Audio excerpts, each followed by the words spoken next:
Galatians 2. Then 14 years after, I went up again to Jerusalem with Barnabas, and took Titus with me also. And I went up by revelation, and communicated unto them that gospel which I preach among the Gentiles, but privately to them which were of reputation, lest by any means I should run, or had run, in vain. But neither Titus, who was with me, being a Greek, was compelled to be circumcised, and that because of false brethren unawares brought in, who came in privily to spy out our liberty which we have in Christ Jesus, that they might bring us into bondage, to whom we gave place by subjection, no, not for an hour, that the truth of the gospel might continue with you.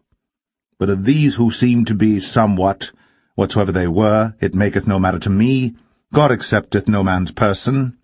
For they who seemed to be somewhat in conference added nothing to me, but contrariwise, when they saw that the gospel of the uncircumcision was committed unto me, as the gospel of the circumcision was unto Peter. For he that wrought effectually in Peter to the apostleship of the circumcision, the same was mighty in me toward the Gentiles. And when James, Cephas, and John, who seemed to be pillars, perceived the grace that was given unto me, they gave to me and Barnabas the right hands of fellowship, that we should go unto the heathen, and they unto the circumcision. Only they would that we should remember the poor, the same which I also was forward to do. But when Peter was come to Antioch, I withstood him to the face, because he was to be blamed. For before that certain came from James, he did eat with the Gentiles, but when they were come, he withdrew and separated himself, fearing them which were of the circumcision.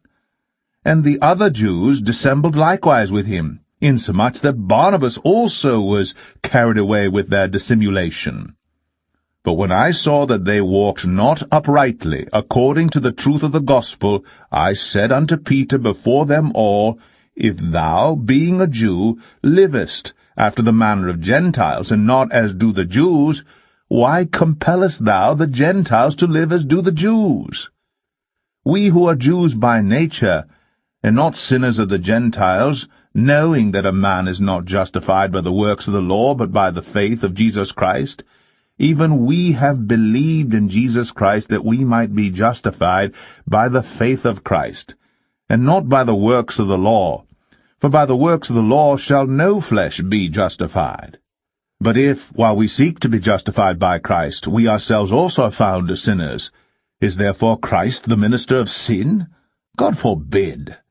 For if I build again the things which I destroyed, I make myself a transgressor. For I through the law am dead to the law, that I might live unto God. I am crucified with Christ, nevertheless I live, yet not I, but Christ liveth in me. And the life which I now live in the flesh I live by the faith of the Son of God, who loved me and gave himself for me. I do not frustrate the grace of God, for if righteousness come by the law, then Christ is dead in vain.